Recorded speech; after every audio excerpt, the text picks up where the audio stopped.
Class is now in session. I'm Professor Hockey, and today we'll be discussing an early look at what the San Jose Sharks' defensive pairings could look like for the beginning of the upcoming 25-26 season. The Sharks have struggled immensely from a defensive standpoint in each of these last couple of seasons, and one could argue that this has been their major issue as a team, as it leaks into every other aspect of their game. Yes, last year the Sharks were the lowest scoring team in the entire NHL, but it does not help when you don't really have many puck movers at all on your blue line, or you also have an inability to clear the puck out of your own zone consistently. It's going to lead to less offense being generated. On the other side of things, your goaltending is going to have a very difficult time with the high amount of high danger opportunities that this Sharks defensive core has been giving up. And so if the Sharks truly want to make some steps and some strides in the standings this season, it does start from their blue line. Mike Greer recognized this and made a few key additions to help address different areas of need in this defensive core. One of them, and likely the most important addition that the Sharks have made this entire offseason, finds himself here as the top pairing player. I have Dmitry Orlov, a veteran defenseman who has seen a tremendous amount of success in the NHL, including a Stanley Cup back in 2018 with the Washington Capitals. He played a pivotal role on that blue line, averaging over 24 minutes of ice time during that playoff run. In each of the last couple of seasons, he has been with the Carolina Hurricanes, where he has played more in a second pairing position. This past year in the regular season, he has averaged 20 minutes of ice time, and so this is a player who is definitely used to getting some pretty difficult minutes. Not quite a number one, but just as the Sharks did with Jake Walman this past season, he's going to be played as such because he's going to end up as the Sharks' best option. And considering his track record here, it is likely a player who has a bit of a higher ceiling than Jake Walman, who is a little bit more unpredictable. Now, the thing that most people will remember with Orlov, as it is his most recent play, is that series against the Florida Panthers, where he definitely got heavily exposed. But to be fair, at the very least, pretty much every single player that played against the Panthers in these past playoffs really struggled. Even the best player in the entire world, Connor McDavid, didn't manage to put up as much offense as he would have liked in that Stanley Cup final series.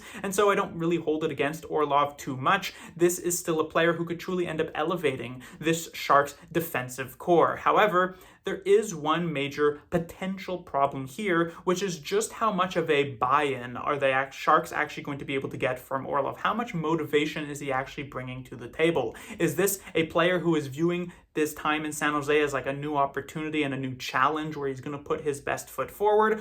Or is he viewing this as a sort of like semi-retirement where he can just sit back and relax? Because when it comes to Orlov, as I said, very successful in each of the last 10 seasons of his career, he has made it to the postseason, and yet he has made the conscious decision to sign with the San Jose Sharks, a team that he pretty much knows is likely to not make the playoffs this season or perhaps even next. So the entirety of his 2-year contract, it's a very big change of pace to what he is used to. And usually there is a kind of winner's motivation for, let's say, a player like Jake Walman, who had not really won anything in his career, to try and maybe find his way onto a better team. But with Orlov, he's got a Stanley Cup in his back pocket. And then also with Walman, you're trying to go for maybe a bigger contract to be able to cash in when your time is coming. But with Orlov, he's already made a ton of money throughout his career. He doesn't necessarily need another big contract here going at the age of 35 by the time his current deal does expire. And so you're really just hoping that that motivation can kind of come from within. And the reason I do bring this up in comparison to a lot of the other newcomers to the San Jose Sharks roster this season is that Orlov is a linchpin of this defense. If this defense actually wants to be an improvement over last year's, it is going to fall very heavily on the shoulders of Dmitry Orlov. Compare this to, let's say, Jeff Skinner at the forward position. Even if there's not much motivation there and he struggles, you can kind of just have him sit as a healthy scratch or on the fourth line, and you're really not that much worse off for it because he's only maybe the 6th best forward on this team. But with Orlov, if he struggles, the whole team is going to end up struggling. So there is a lot of pressure on this particular player. The hope here is that he will be able to bring his best. We'll see what ends up happening. And I have him paired actually with Ferraro, which is interesting because, of course, Orlov is a left-handed defenseman. One would expect the usual left and right-handed split. However, with the righties that the Sharks do currently have on their roster, Klingberg, Liljegren, Desharnais, there's not really any one of those players that really gives you confidence in that top pairing role. And Ferraro is someone who the Sharks are used to having play in this type of position. And when it comes to Dmitry Orlov, while he is more of a left-handed guy, we do know that there is a history of him playing on the right side I don't necessarily think it's an optimal situation, but it is probably one that the Sharks do end up going with. There's a lot more trust in Mario Ferraro to be able to handle this type of position. It's not as though that he would either play a top pairing role on most other teams, but he's done so more than pretty much every other player on this roster outside of Orlov. Now, what is actually quite interesting to watch here when it comes to Mario Ferraro is that this could end up actually being a pairing where Ferraro sees some very real growth as a player, because over these last couple of seasons, he has played with players who just aren't necessarily all that great, like in the case of Jan Ruda, or are very inexperienced, like in the case of Shakir Mukhamadullin at the end of this past season. And even if you go back further in his career when he had defensive pairings with guys like Erik Karlsson or Brent Burns, those were players who are very much indexed in the offensive side of things and leaving Ferraro to have to cover a lot of the defensive responsibilities. But this is really going to be one of the first times in his entire career where he's playing with a very responsible defensive end player who is better than him in these areas, like Orlov is, who can also be a relatively decent puck mover. So this could be a situation here for Ferraro, who we view as this veteran guy, but is still relatively young, especially from a defensive standpoint. This could be a season where he sees some pretty big improvements in his game if he's able to learn from this mentor type of position that Orlov could end up taking on. So definitely a player to watch this season, Ferraro is. Now, there is the possibility that Ferraro still ends up getting traded. The Sharks do have a significant amount of bloat here on the defensive side of things, a lot of different names and only 6 spots to actually go around. And Ferraro does have a decent amount of value and he is an unrestricted free agent. So perhaps closer to the trade deadline, that could be something that does occur. And so there is also that type of motivation for Ferraro here, a contract year. Does he look to try and really take his game to that next level? This would be the position to actually do it. When it comes to their second defensive pairing, this is where I have the next newcomer on the team. We have John Klingberg, and his story is actually very interesting because just a few years ago, he was actually considered one of the better offensive defensemen in the entire NHL when he was playing with the Dallas Stars. And at the end of his current deal at the time, he was in line to sign a pretty significant extension with Dallas. They had offered him reportedly an 8-year deal, $7 million per season. However, Klingberg, he was looking for a little bit more than that, and in the end they could not end up reaching an agreement, and the Stars looked elsewhere, and Klingberg didn't really have any other bites in the offseason and ended up having to sign a 1-year deal with the Anaheim Ducks worth $7 million.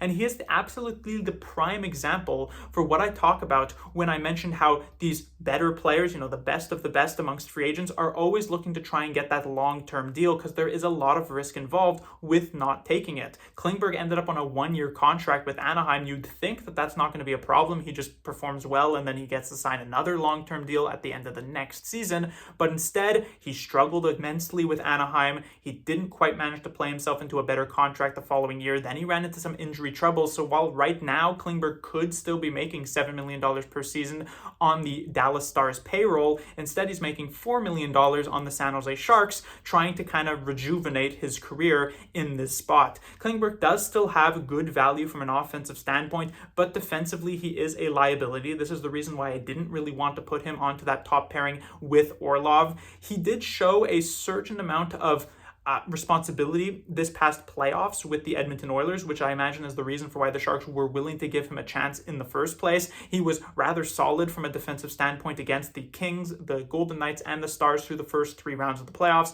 Struggled against the Panthers, but like I said with Orlov, pretty much everybody struggled with the Florida Panthers, so not going to hold that against Klingberg at all. And so he has shown an ability to be able to perform from a defensive standpoint. The question is that can that be more of a reliable thing? Can he do that in a much more difficult situation here, like with San Jose, a much worse team than what Edmonton was this past year? That's going to be the big question mark, but I imagine they'll put him in this top 4 position. I imagine they'll have him as like the number 1 power play guy, just because he is probably the best puck mover on this roster currently. And so this is going to be a huge opportunity for him to shine. And when it comes from a motivation standpoint, that is absolutely there, because Klingberg's contract is designed in a very interesting way where he has a full-on no-trade clause up until the end of January. So he knows that he's going to be with the San Jose Sharks for the first few months of this season. But once February rolls around, that actually ends and instead gives him a no-trade list where he can decide on a few teams that he does not want to end up getting moved to. This gives him a certain amount of control where he could at the very least prevent himself from getting traded to like a Pittsburgh or a Chicago where it's just another rebuilding team where he's not going to be able to do much.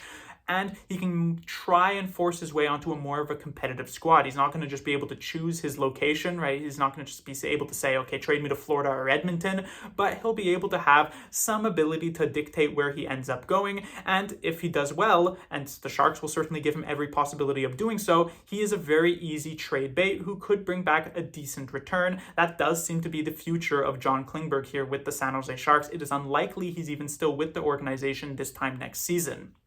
I have him playing next to Shakir Mukhamadullin. Now, this is a bit of a tough spot. There really was a lack of optimal position, I would say, for Mukhamadullin. Naturally, you might want to have him stick with Mario Ferraro, which was the duo that they had at the end of last season that actually worked rather well. But in that case, you'd probably have Ferraro Mukhamadullin as your second pairing, but that would mean you'd have Klingberg on the first. And like I said, I don't think you actually want that. Then you could theoretically go with Mukhamadullin and Orlov, which I think would probably be the best possible partner for Mukhamadullin. However, that would have him on that top pairing, and we saw at the end of this past season, Mukhamadullin not quite ready for that position just yet, and so it feels as though you're kind of trying to make the best of a bad situation. If you want to keep him in the top four, it's on this second pairing, and it probably ends up with Klingberg. The hope here is that Klingberg can keep up enough of that defensive play that he showed with the Oilers in the playoffs this past season that could help support Mukhamadullin, and that he could end up maybe learning a little bit from the offensive game that Klingberg does bring. Mukhamadullin, I'm hopeful that over the course of this season, he's going to be taking some pretty big steps forward and maybe ends up being a guy you could have on that top pairing. I just don't really see it come immediately game one in October just yet, but still someone who's going to get a significant amount of responsibility this year as long as things do pan out. There's obviously this injury that occurred near the end of this past season. I believe he needed to have surgery, so we'll see how that actually ends up impacting things. We know he missed the beginning of last year due to injury. That's the hope is that that's not going to happen again here, but we'll see what ends up being the case. Then we get to the Sharks' third defensive pairing, which is where we have the most amount of intrigue. And the first player to talk about here is indeed Sam Dickinson. Logically, for many San Jose Sharks fans, it seems as though Dickinson would end up being on this San Jose Sharks roster. He's in a position where he either has to head to the NHL and play there or go back to juniors in the OHL, but he has already accomplished pretty much everything possible. He was the OHL's best defenseman, the CHL's best defenseman, I should say. He set a new franchise record for most points as defenseman with the London Knights organization. He won the OHL championship with the Knights. He won the Memorial Cup with the London Knights. There is literally nothing else that he could possibly end up doing in the junior scene. And so you would expect that development does need to come. He has to make that jump. And it seems as though Mike Grier, based on what he has said in some pressers, does agree with that. So I suspect he'll attempt to be integrated at least to begin the season. We'll see just how that works out. And he'll probably end up taking a very similar route to what we saw with Will Smith, and likely even more extreme. Will Smith, through the month of October or so, he missed a bunch of games due to that development path that they were trying to take with him. Dickinson being a defenseman where there is kind of more of the pressure on his shoulders, he can be a little bit more of a liability compared to like a third or fourth line forward like Will Smith. And so with Dickinson, you might see him sit even more games than that, depending on how he actually looks. However, I do suspect him to play game one of the regular season. He'll be in the lineup for that, given that full-on experience here, game one of the year, get the rookie lap and everything like that. So I do have him in this position currently. Now, who ends up playing for him, or with him, I should say, is still a big question mark. The Sharks seem to have three real options. That is Nick Leddy, Vincent Desharnais, and Timothy Liljegren. Naturally, you might want a right-handed defenseman, which would leave with Desharnais or Liljegren. However, Leddy did play a lot of the right side with the St. Louis Blues, despite the fact that he is a lefty. And while I do think the actual best possible choice here might end up actually being Desharnais, I do suspect what the Sharks will end up going with is Nick Leddy in this spot. And that is for one major reason, which is the circumstances that brought Leddy here to San Jose, which mirror very similarly the circumstances that brought Barclay Goodrow to San Jose last offseason, which is crazy that this has actually repeated itself. Because for those who don't know, Barclay Goodrow was on the New York Rangers last offseason, and the Sharks wanted to trade for him, but Barclay Goodrow had a no-trade clause in his contract that actually allowed him to block a trade to San Jose. And so to get around this, the Rangers put him on waivers, and since the Sharks finished in last place, they were able to pick him up with the first claim. And that's exactly what they did. It was weird that the Sharks decided to circumvent this player's wishes and bring a player who didn't want to be in San Jose to the Sharks in the first place. But to placate him, it seems, the Sharks ended up giving him every possible game in the lineup. No other team in the NHL would have done something like that, and especially no other team would have given him the top 6 time that the Sharks did at different moments this past season. And yet it was something that the Sharks decided to do anyway. And now history is repeating itself this offseason. Nick Leddy also had a no-trade clause. He reportedly also blocked the trade to San Jose. And yet once more, he was put on waivers by the St. Louis Blues. And the Sharks, with the first claim, since they finished in last place, were able to pick him up yet again. And so I imagine it's going to end up being a similar situation to try and keep Leddy at least somewhat satisfied for having gone to a team that he did not want to play with. The Sharks are going to give him a lot of ice time. I don't think it's necessarily going to be the case like Goodrow where he plays every single possible game, but he'll likely end up playing a lot. And so with Dickinson in the lineup, it is very likely that Leddy does join him with that first game. But I had mentioned that I personally would actually have Vincent Desharnais playing with Sam Dickinson, because I would imagine the Sharks would like to have, or at least I personally would like to have, someone who complements Dickinson rather well. And what does Dickinson do? He is a great skater. He can move the puck. He is relatively physically built as well, so you're not necessarily trying to make up for in those areas.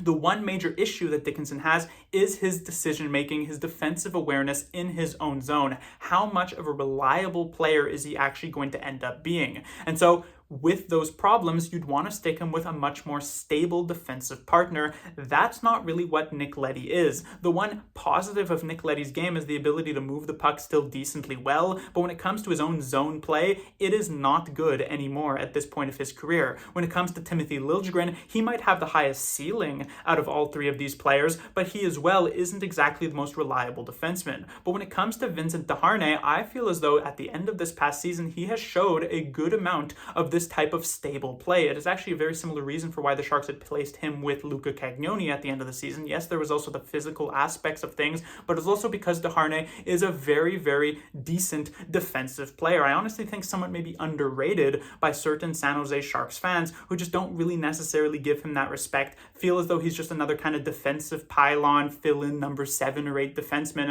And, personally, I thought the same thing when the Sharks acquired him, but he impressed me in the games he played at the end of last season. So I think Desharnais and Dickinson would end up being a pretty good defensive pairing, but I do think they will end up going with Dickinson and Leddy. This leaves, however, a situation when Dickinson does step out of the lineup for those development days that we are expecting. Who ends up being the actual third defensive pairing in that case? Well, I imagine Leddy will move to the left side because he's the only lefty, and so you have to decide who ends up playing with him, Desharnais or Liljegren. I would again imagine Desharnais is the best possible choice, just because, as I said, Leddy, his main aspect is being able to move the puck, and giving him a more of a defensive defenseman like Desharnais would be good. However, as I also mentioned, Liljegren does have more of that upside to his game. He has the highest potential out of all three of these players. Leddy, at this point of his career, is nothing more than a 6th defenseman or less. Desharnais, very much the same thing, but Liljegren does have the possibility of maybe reaching up to being like a number 4. He's not exactly super young, but he is not, on the wrong side of 30 or anything like that either. And this is also a player who the Sharks did use a 3rd-round pick to acquire, so maybe someone they would want to have a little bit more in the spotlight. But this is the major reason for why I still believe that a Orlov-Ferraro trade or somebody else could end up still getting traded here, is because the Sharks do have a ton of bloat on the defensive side of things. Someone, whether that's Liljegren, whether that's Desharnais, whether that's Leddy, is going to end up not really playing any amount of NHL games here for the Sharks outside of just significant injuries occurring. And that does actually bring me to the next player here, which is Jack Thompson, which ties into a little bit of news that we got this today, which is that Jack Thompson signed a contract with the San Jose Sharks. He had been given a qualifying offer on June 30th.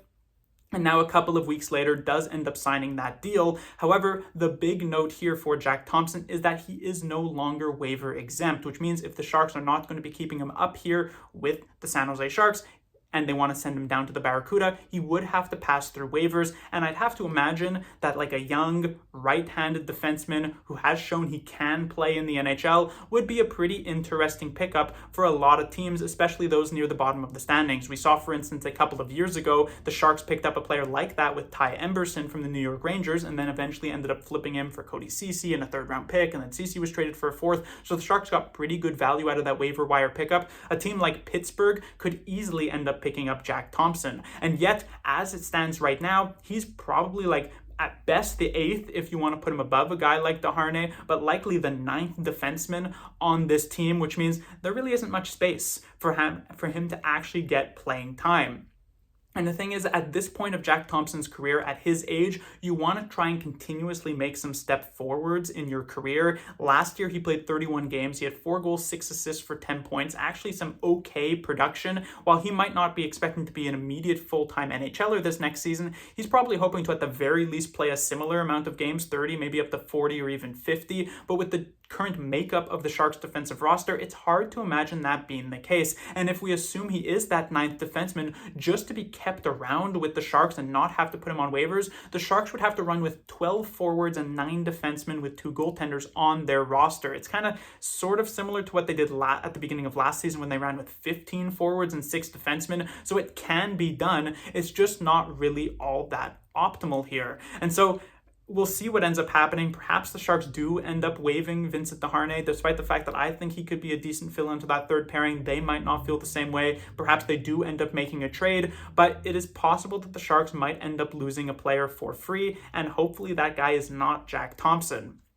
The final player to mention here, one last defenseman who I thought people would maybe ask questions if I didn't include him, is Luca Cagnoni. This is a player who did play a few games at the end of this past season for the San Jose Sharks. He looked pretty good, but not so impressive that I think Mike Grier was willing to actually pencil him into an actual roster spot for this season. And clearly he is quite far down the depth charts here. He is definitely going to be starting the next season with the San Jose Barracuda, and the hope is that he's going to be able to build on the rookie year he had with them last season, which was so impressive. He'll probably end up being a player who does get called up and gets some games near the end of this season, as long as things do end up going well for him. And then perhaps 26-27, so the following year, could end up being the year he looks to make that full-time jump, as long as, again, things do continue to go well. But don't expect him to actually be on an October or November roster for this San Jose Sharks team. But that will do it for this video. As I said, whether or not this defensive core actually ends up being better than last season is going to heavily depend on how some of these newcomers look, and in particular how Dmitry Orlov does in this top pairing role. If he can perform, it will generally bring up the rest of these Sharks defensemen and end up making it look not great, not even probably middle of the pack, but hopefully at least not the worst D-core in the league, which it has been for these last couple of seasons. So there could be some hope here. Class dismissed.